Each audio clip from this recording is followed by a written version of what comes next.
Madame, Monsieur, bonjour. Notre invité est un acteur politique béninois, président du Mouvement populaire pour la libération MPL.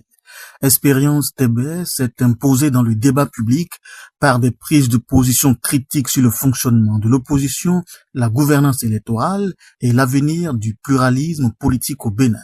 Opposant modéré au régime en place, il revendique une ligne politique autonome, parfois en rupture avec les stratégies classiques de son propre camp. 30 jours après la tentative sanglante de coup d'État du 7 décembre 2025, il accepte de s'exprimer au micro de Click TV.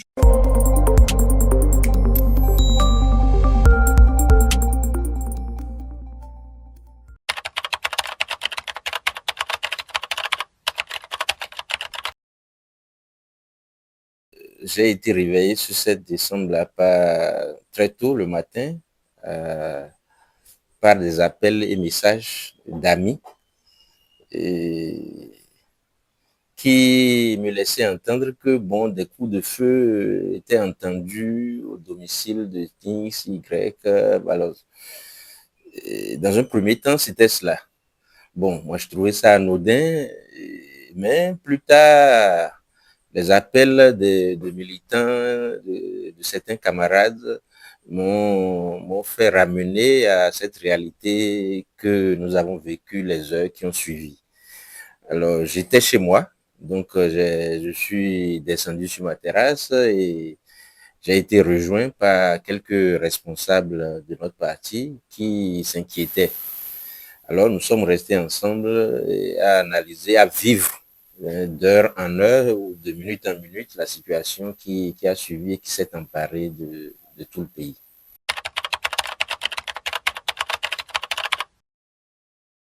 Alors, honnêtement, dans un premier temps, comme j'essayais de le dire, j'ai pensé que c'était quelque chose de banal, mais par la suite, lorsque, à l'instant où nous avons vu l'apparition à la télé, sur la chaîne nationale, des militaires, vous savez que c'est quelque chose que nous avons vu dans d'autres pays, que nous n'avons jamais vu. Bon, nous, même acteurs politiques de cette génération récente, nous n'avons jamais vu. Nous sommes nés après 72. Donc, on entend parler de ça loin de nos frontières. Chez nous, ça s'est passé il y a longtemps. Donc, on n'a jamais vu ça. Voir l'image d'hommes en armes, en uniforme à la télévision nationale, là, j'avoue que la stupeur était à son comble. Néanmoins, j'avoue que moi, j'avais une certaine sérénité jusqu'à à l'apparition de ces gens à la télé. J'avais la conviction que notre pays ne pouvait pas chavirer dans ce qui se tramait là.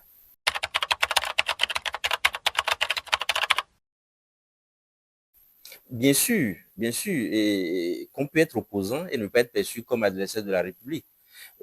Moi, je ne dirais pas combattu, je n'ai pas été d'accord avec le régime de la rupture sur presque toute la décennie qui s'achève.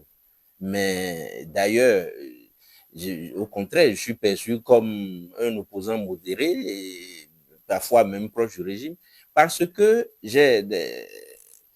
si on n'est pas un intellectuel taré, si on a quelque chose dans la tête, si on défend une conviction, si on n'est pas d'accord avec une façon de gouverner, c'est que les critiques viennent avec des contre-propositions. À partir de ce moment, je ne vois pas pourquoi l'opposition, c'est un acte républicain avant tout. C'est pour améliorer la gouvernance en cours. C'est pour tant que le souci est le bien-être de nos concitoyens, je pense que nous sommes dans la droite ligne de ce que la République nous demande. Il se trouve simplement que de nos jours, on retrouve des gens qui évoluent dans la sphère politique, mais qui ne sont pas portés réellement par une conviction, une idéologie, mais c'est plutôt des gens qui atterrissent dans ce milieu avec un esprit qui n'est pas sain, avec des idées qui ne sont pas claires, avec l'intention, peut-être, des intentions qui ne sont pas claires. Alors, à ce niveau, ça peut déraper, allant à des invectives, allant à chercher à faire des soulèvements. Non. on peut animer la contradiction de façon sereine, de façon républicaine, sans verser dans une certaine acrimonie, sans verser dans la violence verbale et même maintenant en venir à une violence physique. Je pense que on peut s'opposer à une gouvernance sans être perçu comme un ennemi de la République.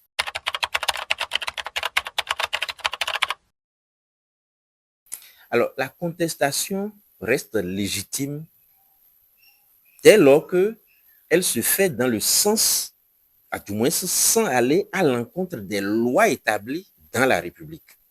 Si aujourd'hui, nous ne sommes pas d'accord avec une loi, il ne nous, pour lutter, on a envie de revenir par exemple sur une loi. Nous avons par exemple longtemps critiqué, certains ont critiqué la loi sur l'embauche. Si nous avons envie de revenir là-dessus, nous n'avons qu'à nous organiser, à nous battre et faire renverser, nous faire entendre au niveau de l'Assemblée nationale où les lois sont votées pour qu'on revienne là-dessus.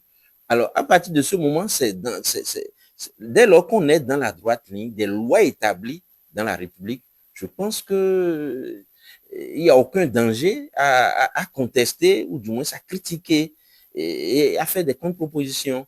Mais dès lors que on verse dans des frustrations profondes, hein, lorsqu'on n'est pas entendu, lorsqu'on se retrouve par exemple en minorité, comme ça a été le cas pour l'opposition pendant longtemps, la dernière législature, et que au lieu de travailler à renverser la tendance, on s'enferme dans des murs de contestation sans pouvoir inverser les rapports de force. À partir de ce moment, on va verser dans des frustrations inutiles sans obtenir solution.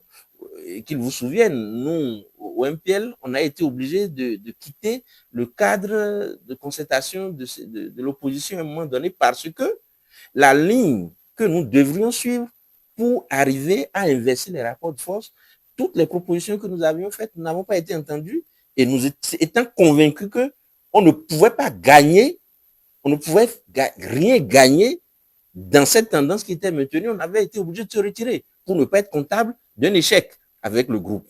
Voyez-vous, donc je pense que on peut bel et bien s'opposer à une gouvernance sans verser, sans escalader les murs ou du moins les limites et qui pourront devenir dangereux pour le vivre ensemble, pour l'État.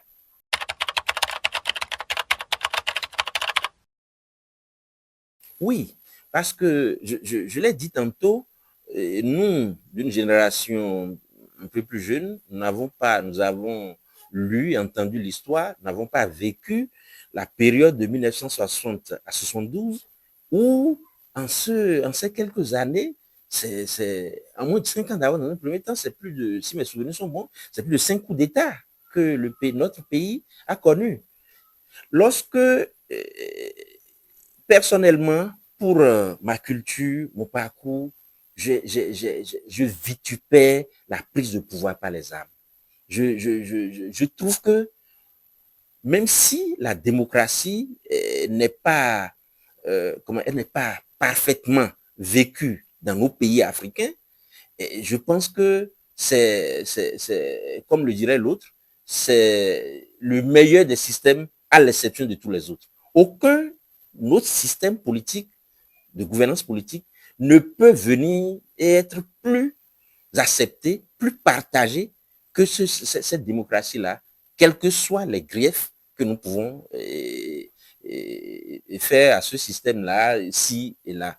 Et nous voyons autour de nous, par exemple, les pays où le pouvoir est venu, ou qui ont connu des coups d'État. Je peux citer, quand je prends par exemple le Burkina Faso, après Roch Kaboré, voyez-vous combien de tentatives? D'abord, il y a eu un autre coup d'État, moins d'un an après, qui a renversé encore Damiba. Et après, Ibrahim Traoré, qui est là, a déjà dénoncé plus de 5 putschs. Imaginez que chaque fois, ça le marchait. Ça veut dire qu'en un laps de temps, en quelques mois, il faut changer de régime de gouvernance. C'est une cacophonie inacceptable. Il ne faut jamais tolérer le renversement de l'ordre constitutionnel par les armes. dans aucun pays. Et ça, je pense que c'est d'une époque révolue. Quel que soit nos griefs contre un régime, nous devons pouvoir trouver une manière pour les régler, quelle que soit la situation. Nous devons pouvoir trouver une forme de règlement pacifique dans un dialogue fécond entre les acteurs. Nous devons pouvoir trouver des moyens pour régler nos différends.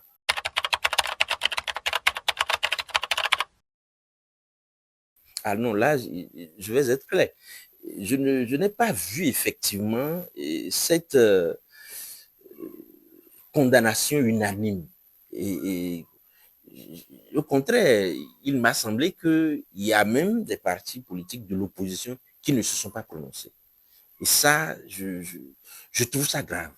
Parce que dans tout ce que nous reprochons, nous avons reproché, j'allais dire, à la gouvernance qui est en train de terminer, si ça finit par un renversement de l'ordre constitutionnel, je pense que nous allons tomber dans des situations pires que ce que nous avons vécu.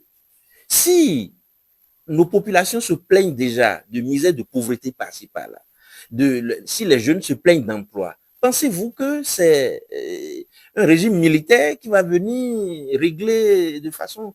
Ça s'est dépassé. Nulle part au monde, on ne peut conduire nos économies avec des hommes en armes. Ça n'existe nulle part. Ce n'est pas prometteur, c'est impossible.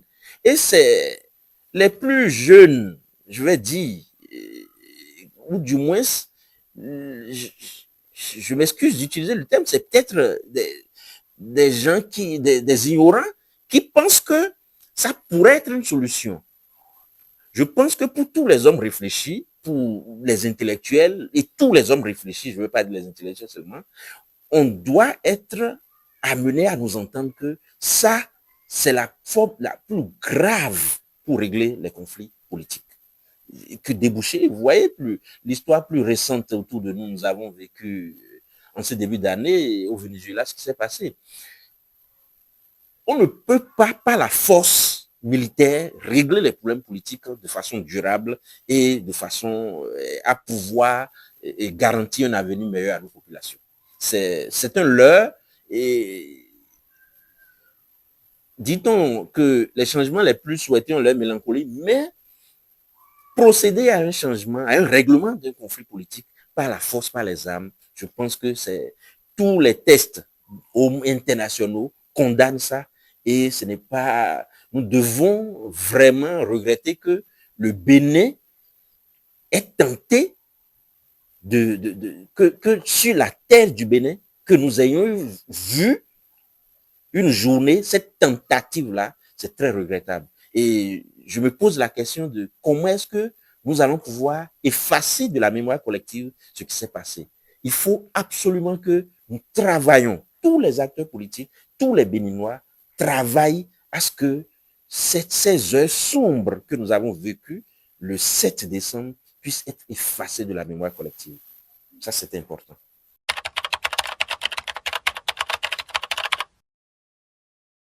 Cette profonde frayeur, cette grande sidération qui s'est emparée de nos populations. Aujourd'hui, je me demande comment se portent les habitants de Togouin. Je me demande comment ils vivent, comment ils dorment, comment ils se réveillent. Je me demande ces travailleurs de la Sénat qui étaient à l'Infosec ce matin-là déjà et qui ont commencé par entendre des coups de feu. Vous savez, c'est quelque chose que le Bénin ne connaît pas. On voit les militaires le 1er août, on voit une grande parade d'armement, mais on ne les a jamais vus utiliser. Et si ce n'est pas dans notre histoire récente que le terrorisme dans la partie septentrionale du pays fait que on entend des morts, des gens tombés. Le Bénin, les Béninois n'ont jamais été, et je vous prends témoin, je suis sûr que vous n'avez jamais vous-même entendu une arme sonner. On voit de loin. Et donc, ce qui s'est passé où il y a eu des tirs d'armes lourdes dans des quartiers résidentiels. Je pense à mes concitoyens de Togouin qui ont vécu des heures durant des tirs, qui ont vu des avions planer, tirer. C'est impensable Et aujourd'hui, je me pose la question si combien de temps faudra-t-il encore pour que la quiétude puisse revenir au niveau de ces populations? Nous autres, au moins engagés dans des combats politiques, dans des postures, dans des positions, au moins, bon, euh, on peut dire que nous avons choisi, je sais pas, des positions à risque. Mais les concitoyens qui vivent calmement chez eux, qui ne sont pas habitués à voir même un policier tirer, c'est rare chez nous.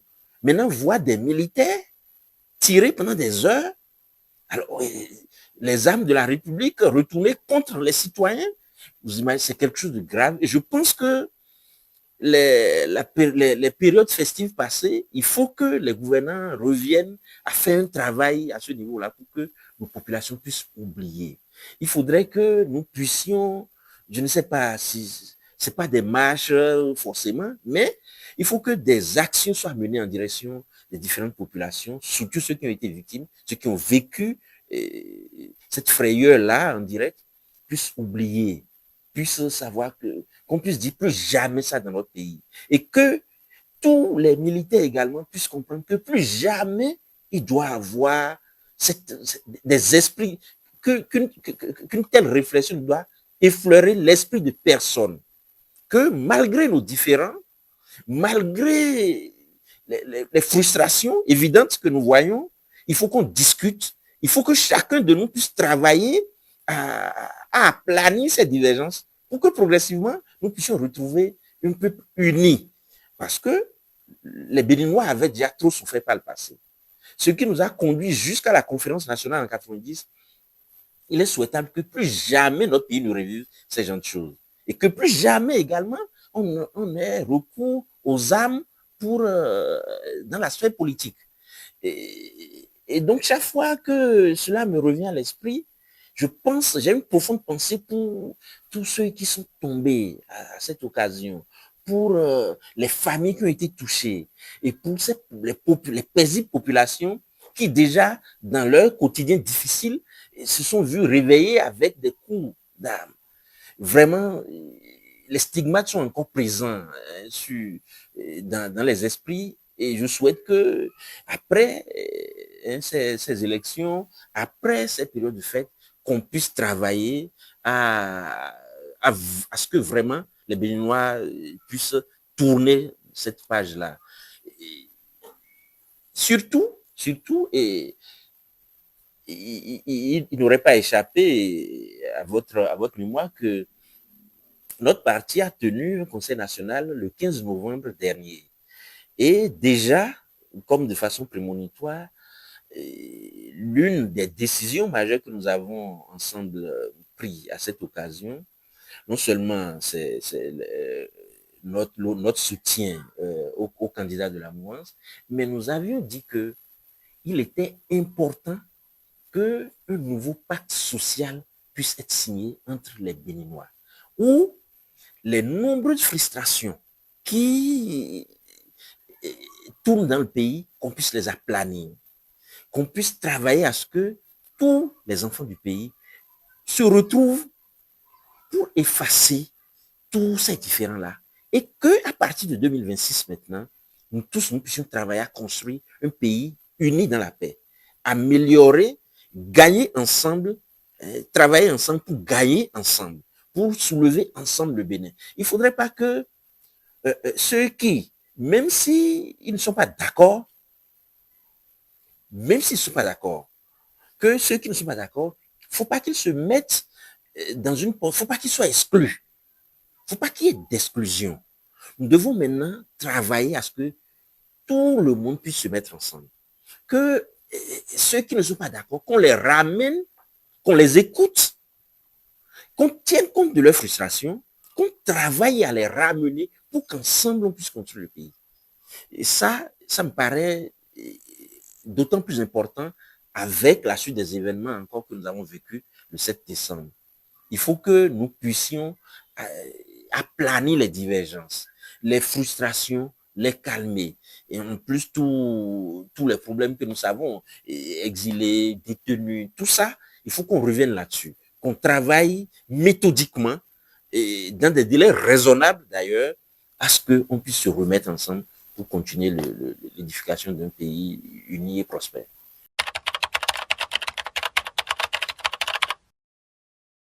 Bien sûr qu'on peut, tout se situe au niveau du dialogue. Et puis, notre pays a vécu tellement de choses que, en tirant leçon de toutes les différentes périodes, des différentes séquences politiques que notre pays a vécues, je pense que on peut retravailler à ramener la confiance entre les acteurs et à ramener le jeu politique à sa plus simple expression qui, selon moi, est de travailler au bien-être et à l'intérêt général. Aujourd'hui, ceux qui se plaignent, par exemple, de la gouvernance, que disent-ils? Ils veulent qu'il y ait plus d'emplois, ils veulent que les fonctionnaires soient mieux traités, ils veulent que les jeunes trouvent du boulot, on veut tout concourt, tout doit concourir du moins au bien-être des concitoyens. Et dès lors que si nous entendons sur ce postulat, je pense que on peut, tout le reste, les clivages et autres, on peut les aplanir et rester ensemble et construire. Construire un pays de paix, un pays qui progresse. Il suffit que les uns et les autres ramènent un peu d'humilité dans leurs gestes, que les gagnants ne frustrent pas les perdants, que ceux qui se sentent en position de force ne puissent pas utiliser la force pour opprimer les faibles et que les faibles puissent donner une petite oreille attentive pour qu'on s'asseye et qu'on discute. C'est faisable de mon point de vue.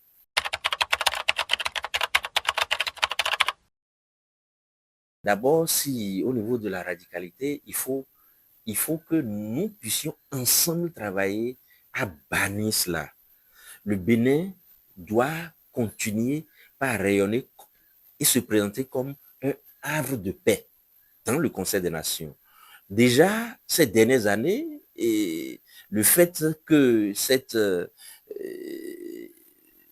pandémie, je vais dire maintenant, du djihadisme nous atteigne une partie de notre pays, c'est déjà très regrettable. Et il faut que nous puissions, les gouvernants, avec les acteurs politiques, puissent travailler vraiment d'arrache-pied à repousser cet esprit de radicalisme. Parce que c'est ça le début, le terreau à toutes les autres incompréhensions qui naissent par la suite. Et c'est pour ça que je vais inviter les jeunes à la patience, tout en invitant les jeunes à la patience. Je vais surtout inviter les acteurs politiques que nous sommes, les dirigeants, les gouvernants, à avoir une oreille, à prêter une oreille plus attentive à la jeunesse, à écouter leurs cris de cœur et à apporter des solutions justes à leurs préoccupations. De façon générale, ce que les jeunes veulent, c'est travailler, c'est gagner leur vie. Ceux qui n'ont pas compris ainsi, on peut les amener à comprendre. On peut travailler à leur faire comprendre l'essentiel qui doit être notre combat. À partir de ce moment, nous pouvons reculer et bannir complètement comment appelle-t-on ce radicalisme qui commence par s'observer chez certains jeunes.